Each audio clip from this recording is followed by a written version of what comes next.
knowledge in an AEC firm is absolutely one of the most valuable assets that you have. But it is also probably the easiest one to lose when those experienced people walk out the door. The session is about how firms can systematically capture the client, technical, business development, organizational knowledge before it does walk out the door.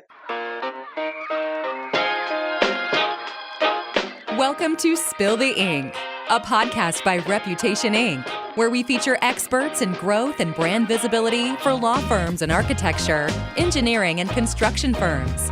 Now, let's get started with the show.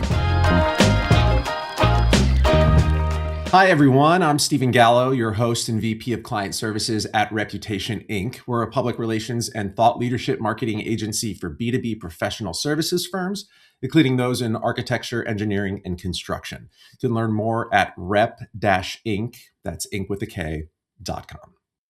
All right, I'm very excited for today's show, not just because we have a great guest and friend of mine on, but also because we're going to be talking about something that I think is really touching every firm in the AEC space, and honestly, probably beyond that and under other industries as well. But we know that every AEC firm has a wealth of knowledge, right? That's built up over decades, client relationships, project history, hard-won expertise.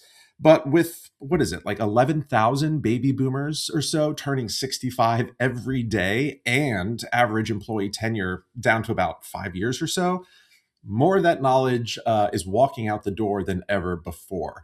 And so our guest today is Barbara Stiles. She's a senior consultant at Stambaugh Ness.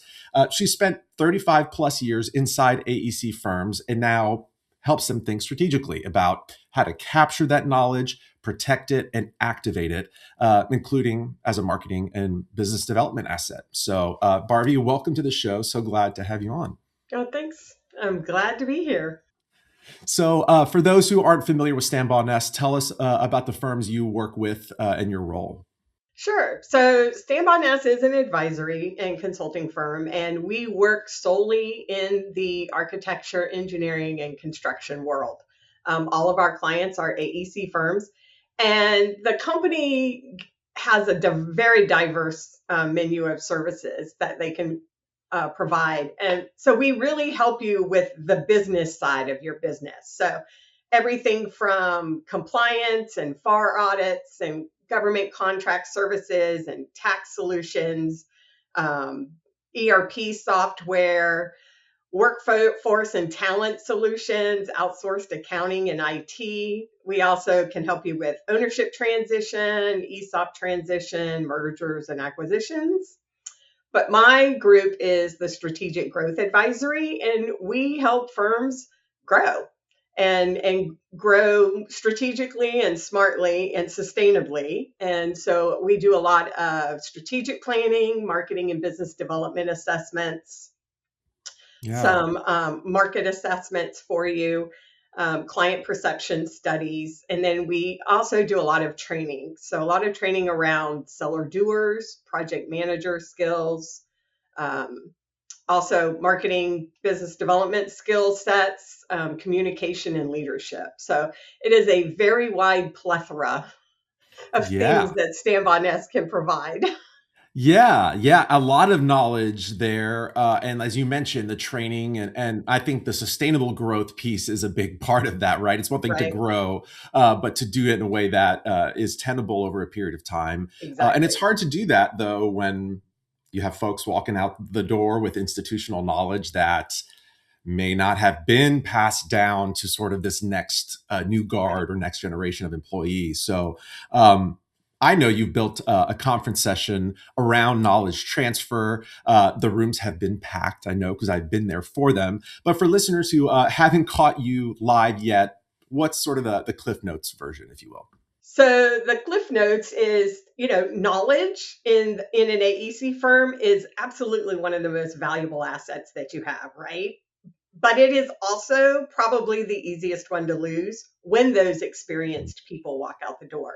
So the session is about how firms can systematically capture the client, technical, business development, organizational knowledge before it does walk out the door. And because ultimately it's all about protecting those client relationships. It's about preserving the expertise that your company has worked hard to gain.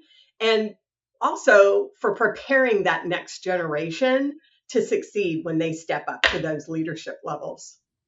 Yeah, for sure. And I mean, when you have one of these experienced people who leaves an AEC firm, I mean, it's one thing to say, "Oh yeah, we have knowledge walking out the door," but what tends to specifically get lost there that people may not think about initially? Yeah. So it's not just the technical knowledge, right? Especially if it was an engineer or an architect or a planner that walks out the door. It's not just their technical knowledge that leaves. Hmm, Think about it. Firms lose client history. They learn relationship insights. They lose the lessons learned from working with clients and the negotiation approaches maybe that work. And then just that institutional memory, all of that can get lost.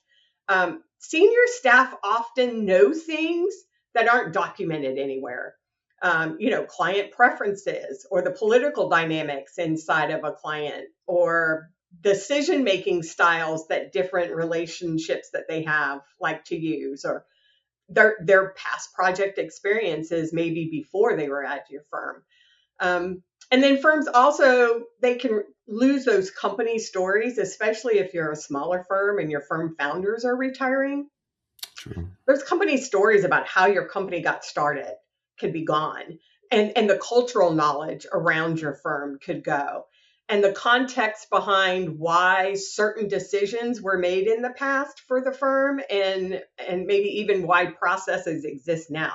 All of that can be lost. Yeah, and if it's sort of a now or never to capture it to prevent that loss, right?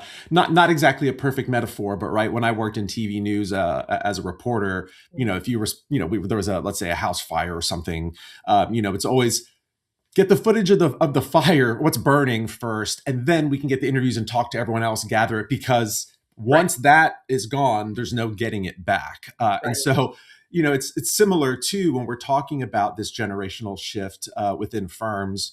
And I'm wondering, especially now, why it's more urgent than it was, say, even 10 or 15 years ago, from your perspective, at least. Well, demographics alone these days make it more urgent than it used to be. As you mentioned earlier, 11,000 baby boomers are reaching retirement age every day. And, they don't all retire at 65, but many AEC firms have significant knowledge concentrated in the senior staff that are getting to that age. And then, as you also said, employee tenure is much shorter than it used to be. So firms have less time to transfer knowledge before people move on. Like you said, the average tenure in a job right now is about 5 years, and for the newest generation, Gen Z in the workforce, it's less than 3. Wow. So think about it, as they get older, but if they're still moving jobs every 3 to 4 years, when they do get to that point, they have knowledge that needs to be captured. And if they're in and out in 3 years, that could become a little more difficult. Also, firms focus a bit more on succession planning or as they focus more on succession planning and ownership Mhm. transitions, that knowledge transfer can become a very critical business continuity issue. So it is definitely a more urgent issue today than I think it was even just a few years ago.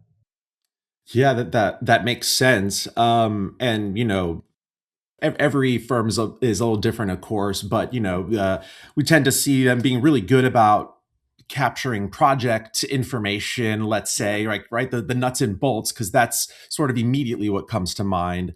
But when it comes to some of this more intangible knowledge, why is it so rare to see firms actually capturing it and systematically using it well? What's that disconnect? Well, I think most firms recognize that there is a problem, but then they wait until someone announces their retirement or resignation to really do something about it. And that's usually way too late. So if you want to capture your knowledge well, it requires an intentional effort. And many firms assume, I think, that it will just happen naturally through the day-to-day interactions that their staff are having with each other. That, all of this knowledge in one person's head is just going to naturally transfer to somebody else just through their day-to-day interactions. But that the most valuable knowledge a lot of times is difficult to document because it's not based on a maybe a project that you've got in your CRM and you've got all your CRM information. It's really based on somebody's personal experiences, their judgments that they make, and the relationships that they have rather than procedures that are easier to document. Yeah, that's a great point. And those procedures, those less obvious pieces of knowledge. I mean, a lot of people sometimes think of this whole process, like you said, of it just happening on its own, Right. and not having to be intentional about it.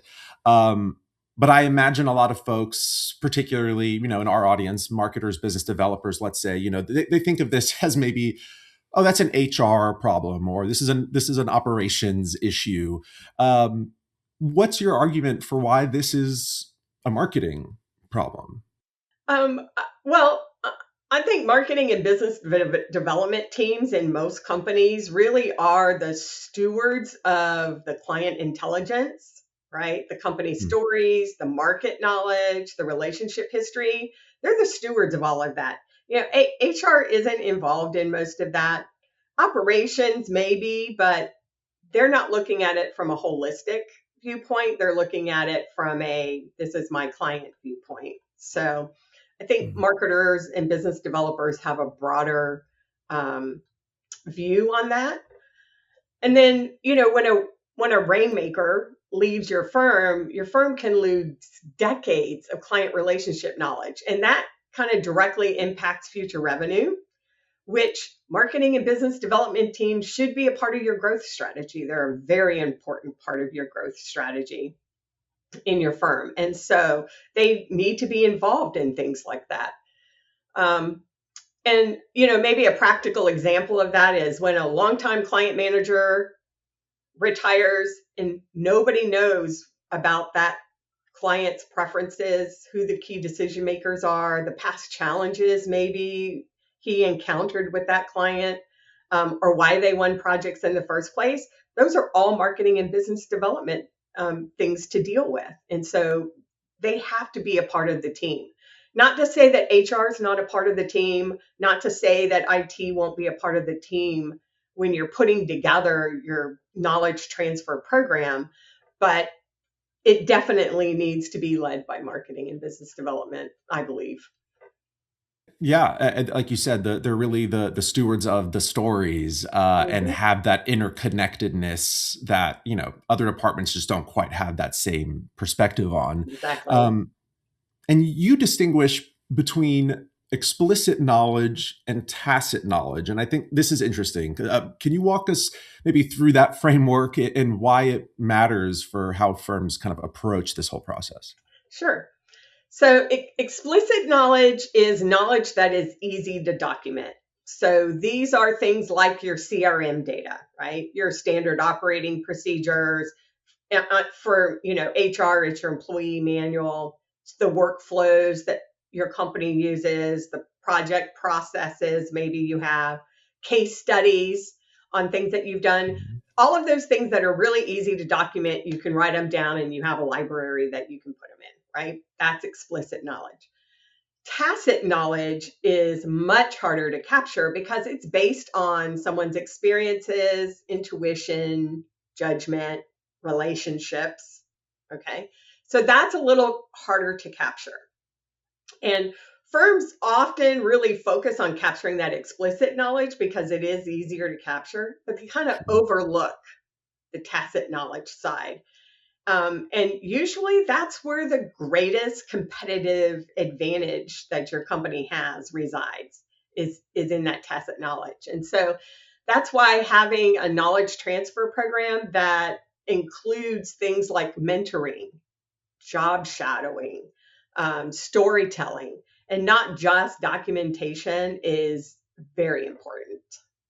Yeah, and I'm wondering if we can just dig into that a little bit more and to kind of share how you've seen that look like in terms of when it's been done well. Because I feel like, yeah, that's a little harder to maybe grasp. All right, well, how do we get that Right, tacit knowledge? right. How have you seen that done well? So, a lot of companies have those formal mentor mentee programs in place where they are matching a senior level person and a junior level person together to learn from each other for a year. That's a great way of doing it. But if you don't have maybe a formal mentoring process at your firm, another way of doing it is job shadowing. At Stambaugh Ness, we call it plus ones. So if you are a BD person and you're going out for a client meeting, take someone along that needs to learn how to do a client meeting, and then can also watch you in action and how you work with this client. Take somebody along to job shadow with you, and then you have that opportunity for that instant feedback and those instant questions afterwards. And people learn very well from experiences more than they learn from just somebody talking to them about it, right? So they need that experience of doing that job shadowing. And then from the storytelling side, you kind of have to look at it from who you're trying to get the knowledge from. Some people are like, I will never, I don't want to take somebody around with me. I don't want to do that. But they're willing maybe to come in and do a 1 hour lunch and learn where they can talk about stuff and show people and do scenario planning.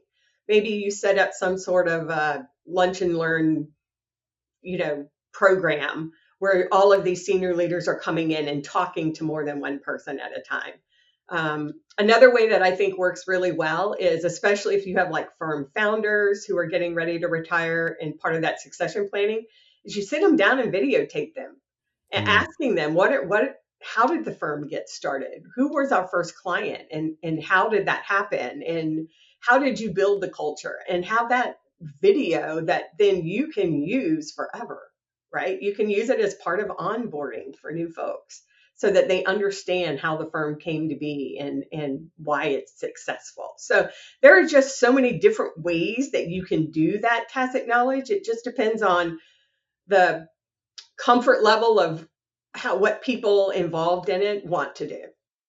Yeah. Yeah. A lot of roads in, but ultimately, yeah, capturing that fire while it's still burning, right? Exactly. Yes, yes. So you touched on a few areas already, but within this framework, we're talking explicit and tacit knowledge and how we kind of try to be comprehensive. Are there any other like particular areas of knowledge or pieces of this that are especially critical for marketing and BD that we haven't touched on? Sure. So, of course, that client relationship knowledge is probably the most valuable within, marketing and BD. The client preferences, the key contacts, the contract histories, the lessons learned. Some of that's explicit knowledge and some of that's tacit, right? And the business development knowledge is also critical, but things like, prospecting strategies that a BD director might have, or the sales approaches that they like to use, especially if there are market specific tactics that they have come up with over the years on the different markets that they're in, negotiation techniques that they have learned. That's all could be important things for to be able to pass on, especially market specific or client specific information. And I think something that gets overlooked a lot is maybe the industry and association relationships. Those Ah, matter as well. Uh, you're in SMPS as I. That's how we really met, was through SMPS. And many senior professionals have built very large networks over the decades um, through their activities in industry associations and professional associations. And those networks and those that knowledge needs to be intentionally transferred so that you don't Absolutely. use all of that. And that's knowledge as a firm, you've invested in that individual, cultivated this over time. And so, yeah, Yes. that's an asset that Yes. you don't want to lose for Yeah. sure. And people don't think about, who do you know in these associations, and why has it been helpful to our company, and why do we need to continue building relationships within that association? So I think that's one of the big ones. Yeah. Yeah. Keep like momentum going. Right. That's a great point. For a director, let's say, who's convinced that, okay, yes, this matters, but may not necessarily know where to begin. What do you tell them?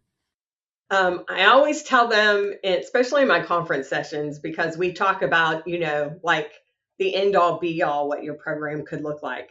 Um, but I always tell them, you have to start small. Identify, 2 or 3 senior staff members that maybe their knowledge might be difficult to replace if they left tomorrow. Start small, start talking to them, start figuring out what it is that you want to capture. But I think you first want to focus on capturing those client relationship type information and the business development insights, because a lot of times those often have the greatest revenue impact when they walk out the door. And you could create some sort of a small pilot programming using maybe some of the simpler approaches like interviewing folks, having them, bring somebody along, job shadowing, making sure your CRM is up to date It's a before big you one. try to build something very large and complex. And you may not need something very large and complex. Yeah. Okay. Now flip it for me. How does a marketer now make this business case to leadership before, we kind of go off that cliff, if you will? Because I know that is inevitably a challenge for some, and having to sort of advocate for that. Right. What's sort of your strategies there? Yeah, because, let's be honest, marketing and business development isn't always seen as one of the priority departments in some firms, right? It should be a part of the strategic growth plan in a firm, but sometimes it's not. So for those marketing leaders that need to make the business case, you need to make it a business case. So you want to position it as more of a risk management and revenue protection initiative, right? It's not a training program. It's not we would like to have this information in our system so we don't have to keep asking the person the same question 400 times. It really is a risk management and revenue protection. So ask your leadership a very simple question. If our top business developer or seller doer or technical expert or principal left tomorrow, what knowledge would disappear with them? And then you connect that knowledge transfer directly to succession planning that the firm might be doing, and client retention and project quality, right? And future growth.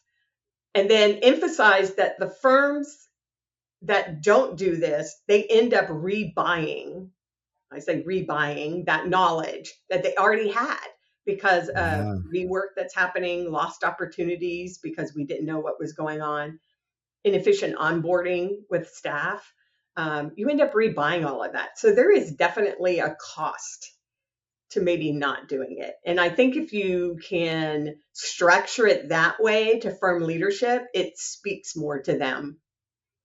sure. I mean, because ultimately that is the reality, the outcome Mhm. of it, right? It's just Right, sometimes not always necessarily an immediate effect that you'd feel. And so it's, this is not a problem today. This is, a problem for tomorrow, and right. until tomorrow comes, right? So I guess, is there, one final thought you would want to leave our listeners with, or kind of the one thing they can do today to maybe at least get rolling in the right direction with an initiative like this? So I would say the best time to start thinking about knowledge transfer is before you really need it. Yeah. When you really need it, it's like the fire is already going, right? Right. So you really need to start thinking about it before you really need it, and that it's not really about documents. Okay, it's about ensuring that the relationships and the expertise and the experience that your firm has can continue to create value for you long after, individual people move along.